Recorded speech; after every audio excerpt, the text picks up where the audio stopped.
In the eastern facade there was a very small window, and by, of course, the changing of the sun during the year, on this certain moment, one sunbeam could come in and touch the lips of the god Serapis. When the doors were opened, they revealed the gigantic figure of Serapis on his throne. According to ancient texts, a small chariot being driven by the sun god Helios would then be magically drawn toward the huge statue. The height of the ritual would be the moment when the sun shined into the temple and touched the face of the god Serapis.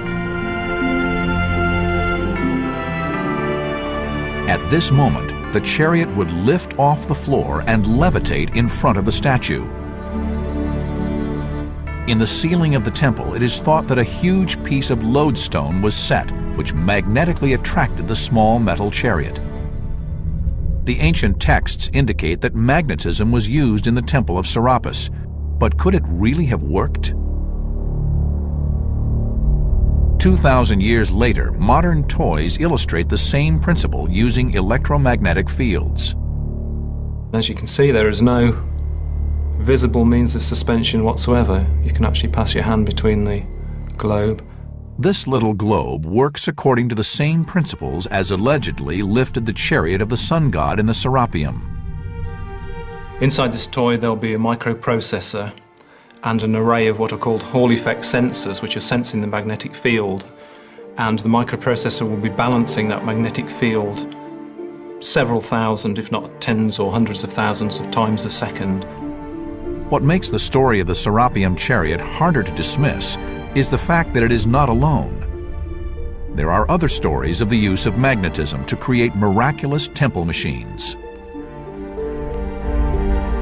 There is one reference to a temple in Alexandria where there were two statues, one of Mars and one of Venus, and at the height of the ceremonial, the two statues were gradually brought together.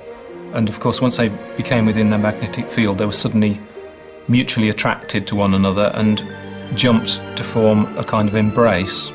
We think that probably one of the statues was lodestone, the other may have been iron. The Roman poet Claudian left a fascinating description of this Hieros Gamos, or mystic marriage between Venus and Mars. But could the comparative weak magnetic lodestone possibly cause a life-size chariot to actually rise? There seems to be no doubt that because of the number of sources that this object did exist, so the mystery really is how was it achieved. It's possible it could have been magnets, it would be nice to think that it was, but some kind of magical trickery, perhaps using suspension cables, is possibly the more likely idea. Incredibly, perhaps the ancients did know how to manipulate magnetism, but there were other more complex machines in the ancient world, machines that harnessed ancient hydraulics.